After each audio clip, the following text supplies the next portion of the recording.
Paul's letter to the Romans covers a lot of ground. And even though it's pretty long, it kind of moves pretty quick, makes you think. And that's great. But one of the dangers in studying Romans quickly or studying Romans really just once is that in an effort to try to keep pace with Paul's argument, we sometimes don't pause enough to let the truths linger. In an effort to understand with our brain, sometimes we don't slow down and let those truths just kind of percolate a little bit throughout the rest of who we are. I think Paul knows this, and I think this is why sometimes what Paul will do is he'll create these little sections in his letter where he sort of summarizes what he's been talking about and previews what's coming. That's what happens in the section that we're looking at in this session is chapter 5, verses 1 through 11. Paul repeats some of the truths that he's been saying in an effort to let them sink in. So these are some of, not just my favorite, but I think a lot of people's favorite words in Scripture. So I don't want to shortchange them. I want to read all of the 11 verses we're covering today. We're not trying to cover like multiple chapters. We're going to slow down and see if we can't take justification personally. So chapter 5, verse 1, here's what Paul writes. Therefore, since we have been justified through faith, we have peace with God through our Lord Jesus Christ, through whom we have gained access by faith into this grace in which we now stand. This is where we are. And we boast in the hope of the glory of God. Not only so, but we also glory in our sufferings, because we know that suffering produces perseverance, perseverance character, and character hope. And hope does not put us to shame, because God's love has been poured out into our hearts through the Holy Spirit who has been given to us. You see, at just the right time, when we were still powerless, Christ died for the ungodly. Very rarely will anyone die for a righteous person, though for a good person someone might possibly dare to die. But God demonstrates his own love for us in this: while we were still sinners, Christ died for us. Since we have now been justified by his blood, how much more shall we be saved from God's wrath through him? For if, when we were God's enemies, we were reconciled to him through the death of his Son, how much more, having been reconciled, shall we be saved through his life? Not only is this so, but we also boast in God through our Lord Jesus Christ, through whom we have now received reconciliation. Now, some of that is a preview of what's to come, especially the middle parts about perseverance, suffering, hope, those things. But a lot of that is things that we're now familiar with. First couple of verses, last few verses, talking about justified by grace through faith, saved from wrath. You read those things now, and having been walking through Romans, you think to yourself, well, isn't that what Paul just said? Paul, why repeat yourself? Why say again what you've already told us? And I think if Paul could answer, he would tell us, because I want these truths to move from your head to your heart. I think that's what he's saying. And we understand this because we know there's a difference between understanding something and really getting it. We understand there's a difference between knowing that something is true. We got to move from, I agree that this is true, to, yes, and this truth defines me. This truth tells me who I am, what is actually most true about me, because of what is true about God and what is true about our world. Tim Keller, a pastor in New York City, talks about a time when a teenage girl came into his office. Her parents had arranged the meeting because she was just struggling. She was kind of having a stressful time, and they wanted her to talk to the pastor. Maybe it would help.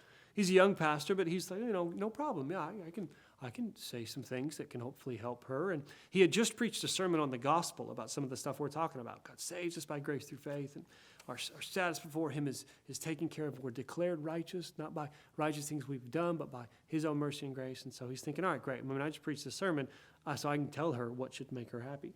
And this girl comes into the office, and she sits down, and he says, okay, tell me what's going on. And she talks about how, none of the girls at school want to be her friend, and none of the boys like her, and she likes this one boy, but he doesn't like her back. And he listens, and, we all sometimes in these moments go, okay, these aren't big people problems, but they're your problems, so I want to honor them for what they are. And he though also wants to connect the gospel to this, and so he asks her, did you happen to be in church on Sunday? She says, yes. And he's like, well, I know you got a lot going on, but were you able to pay attention to the message, to the sermon? She says, yes. And she kind of said back to him a pretty perfect understanding of the gospel. Yeah, I know you said that God died for my sins, and so I know that God accepts me into his presence, even though I'm not perfect. because he does it by grace, and if I just believe in him. I mean, he was impressed by her ability to articulate it. And then he said to her, well, I mean, doesn't that make you a little happier? Doesn't that help? And she just looked at him like, I mean, I guess, but like the girls at school still don't want to be my friend, and the boy I like still doesn't like me back. And so it I guess only does so much, you know?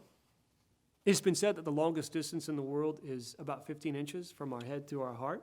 And what was happening here was she understood the gospel with her head, but it hadn't yet made its way down to her heart. It hadn't passed down into or had been invited into what made her who she was, her identity. So, Paul isn't willing to leave well enough alone, not enough to state the truth. Got to press it home, and we're going to take our cues from him and slow down a little bit and linger in this truth a little bit longer. The truth that Paul communicates to us in chapters 3 and 4 of Romans is that God justifies us. He declares us his own forgiven children. He saves us. He brings us close to him by grace through faith. It's not about you keeping the Old Testament law or any other list of rules. It happens by grace through faith, and he offers this to everybody, Jews and Gentiles. You just entrust yourself to him, believe in him, let his death count for yours, and live with confidence in him. This is how salvation works. This is the objective truth of the gospel. It's true whether you believe it or not.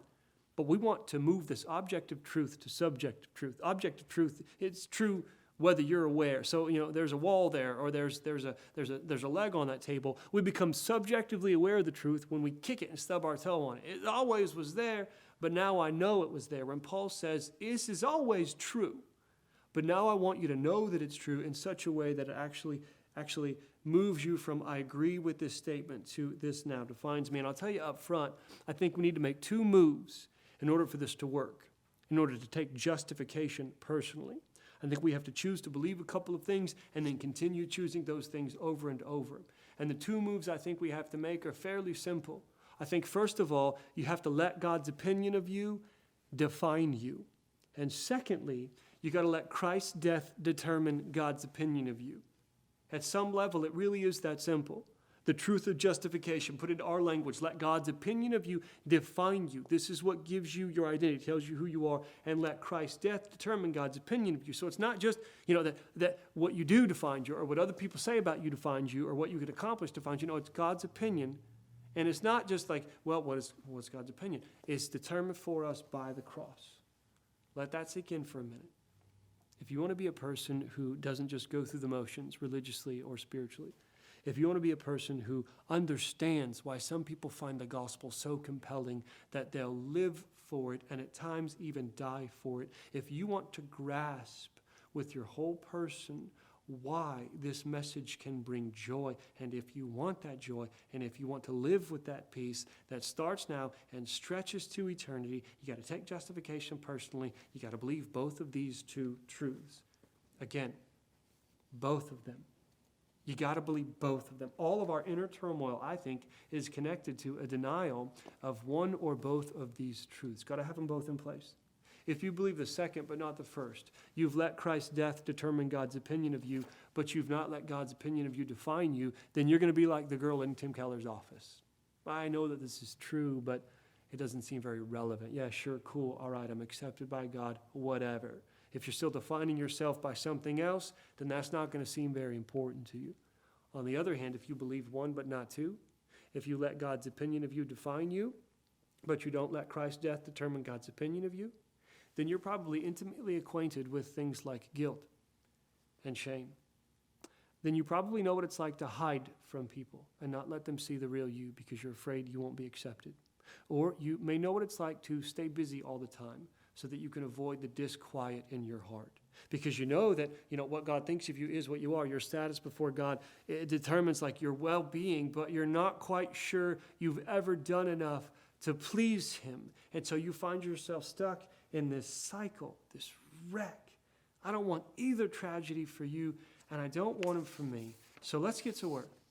Remember the original context for justification, for Paul's letter to the Romans. He was writing to a church in Rome in the mid-50s, a church that was comprised of Jews and Gentiles. The church had started Jewish and then had become more Gentile because the Jews were expelled for a while few years, then they came back, and they come back to a church that has taken on a new style. And the Gentiles are looking at the Jews, and they're going, hey, do you guys still not eat bacon and stuff, because you don't think God wants you to? Because I'm going to tell you, no offense, but since you've been gone, our pancake breakfasts are a lot more delicious, And on the real, they're trying to figure this stuff out. How do we live together? How do I keep you accountable? How do I know when you're right with God? And how do I know when we're good with each other? Who am I supposed to accept or not? And there's always a vertical and horizontal dimension to justification. If you miss either, you're only getting half of it. The main part is the vertical dimension. Justification is about my relationship with God, your relationship with God. Have you been proven? Have you been declared a rightful member of his family, a forgiven child who belongs? On what basis? Are you right with God? But then there's also the horizontal dimension, because we're trying to be the church. And so we're trying to be a people who are right with God. How do I determine whether or not you've met whatever standards are out there? That's what justification is about.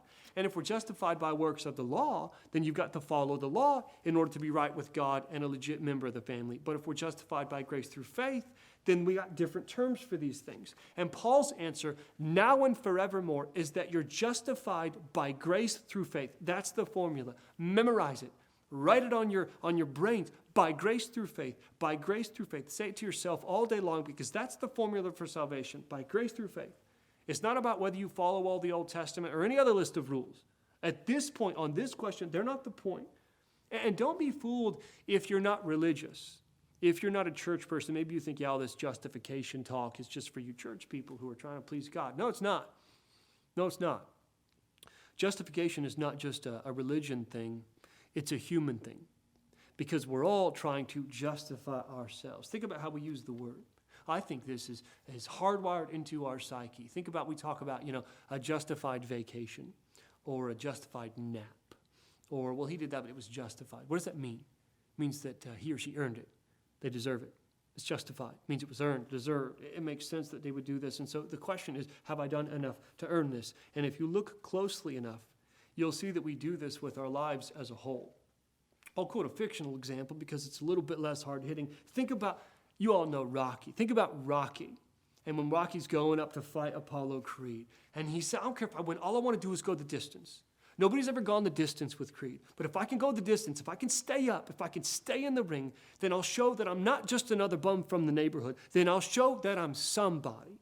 Think about what he's saying. He's saying I got to do this thing in order to feel like I've earned my place in the world, in order to feel like I'm someone. And maybe you think that's Rocky, right? He's like a caricature. It's a movie. No, it's not just a movie. It's reality. If you don't believe me, then how come we say things like, you got to prove yourself, prove your worth, earn your place, earn your keep. Show me why you belong here. Why do athletes sometimes feel empty when their careers are over and they don't have anything to do or anybody patting them on the back? Why do successful people sometimes show themselves unable to stop working, unable to slow down or retire, even when their health is falling apart and they're killing themselves? Why do you and I sometimes feel so bad about ourselves on days when we're unproductive or unappreciated, when we've not really gotten anything done, or when no one has told us, hey, good job, like you, appreciate you, love you? Why do you sometimes work so hard to feel important? If justification is just a religious thing, it's not. Now, usually we don't say, I'm trying to prove that I'm not just another bum from the neighborhood. Usually we don't say, I'm trying to justify my existence. We don't put it in such dramatic terms. Instead, we say things like, one more and that'll be enough. One more book read, one more friend, one more accomplishment, one more award, one more closed deal, one more compliment, one more successful day, one more admirer, one more like, one more act of appreciation, one more sign of me getting things done, and I'll be fine. Then I'll be likable. Then I'll be secure. Then people will be impressed. Then God will like me. Then I'll be enough. Now, I don't think the question is if we seek justification. I think the question is how. How am I trying to justify my place in this world by what I do? That's what I think we got to see if we're going to allow the truth of Romans to go from our head to our heart. Now, there are as many flavors of justification by works as there are people in the room. But I think it sometimes is beneficial to think about a few of them.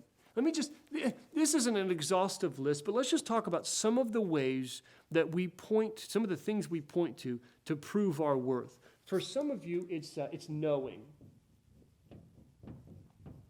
If you can have the right answers, then you're okay. It might be college basketball statistics. If you know what somebody else doesn't know, you feel good about yourself, Or it could be Bible verses. Hey, God, I memorized another verse. Aren't you happy with me? But it's knowing. If you watch Jeopardy in order to feed your ego, this is your tendency, okay? Knowing. Some of us like to know. For others, it's not so much knowing as it is producing. We need to see tangible evidence of our work.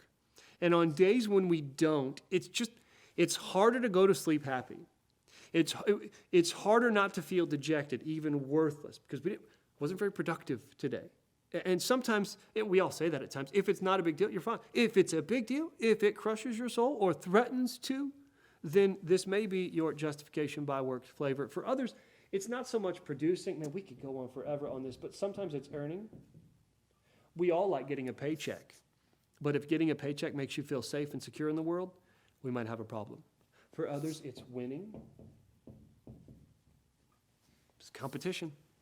Winning in sports, winning in sales. You sold the most. Winning in baking. You have the best cookies. We do this in all sorts of ways, some of which are kind of silly. You win, and if you win, you're okay. But, here's one that's closely related to winning, but is nevertheless different, is impressing. Gosh, some of us, we just need somebody to look at us and say, man, that guy, he's impressive. That girl, she's got it. She's got it. And if you've ever found yourself, saying, well, we lost, but I played well. What an interesting statement. And if you've ever done something and then looked for the applause, or if you've ever looked around to see, making sure the right person's laughing at the joke. We do this in all sorts of ways. Now, these aren't bad things. These aren't wrong things. God made us to know, to produce, to earn, to win, and to, at some level, be beneficial to others. Not about impressive, but for others to think well of us, for others to look at us and see God. We've made for these things. They're not bad things, but they get out of order. Man, here's one more. Speaking of good things that get out of order, helping. This is what it is for some of you. Now, are we made to help people? Of course we are. Of course we are. But if you find yourself unable to rest in the gospel until you've helped someone, I think we do this with our kids sometimes. How many of you have ever said, my world could fall apart, but if my kids turn out okay, then I'll be fine. I've said that. And then I have to step back and realize that's a lot of pressure. That's a lot of pressure for a child to bear. That my sense of well-being is tied to whether or not they turn out okay. No wonder sometimes we mess up our kids, Knowing, producing, earning, winning, impressing, helping. The list could go on. You could add to it, and I encourage you to do so. How are you tempted to justify your place by what you do? What about you? What's your thing? How do you try to justify the oxygen you consume? What helps you sleep at night? And please understand, this is not psychobabble, okay? I'm not against psychology. I'm fine with it. Hopefully you are too at some level. But this is not just that. Please know that. This is not a thing that therapy will fix. Therapy sometimes helps, but this is not a thing that therapy will fix. This is a psychological symptom of a deeper spiritual disease. And it's the way the whole world works. You've got to measure up. You've got to get the grades, pad the resume, be pretty enough, smart enough, outshine the rest, and then maybe you'll be liked. Maybe you'll be hired. Maybe you'll be accepted. Maybe you'll be safe. Maybe you'll be loved. Maybe the reason why, maybe the fact that most of the world works like this is the reason why some of us tend to assume that God works like this too, that God treats us the same way.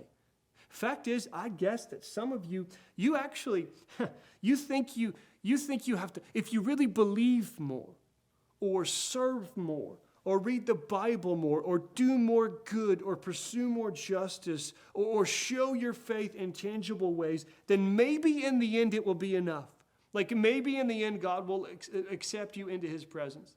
Many of us instinctively, because this is how sin manifests itself in our lives, many of us instinctively think that God is looking at us saying, clean things up a little bit and we'll talk. Can I tell you on the basis of Romans, God does not operate that way.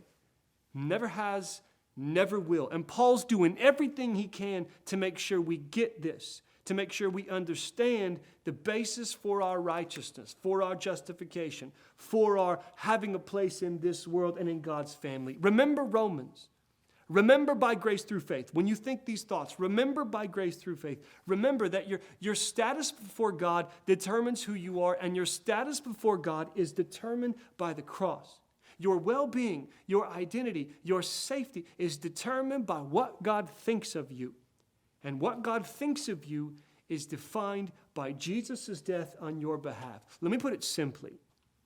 Let the cross of Christ tell you who you are.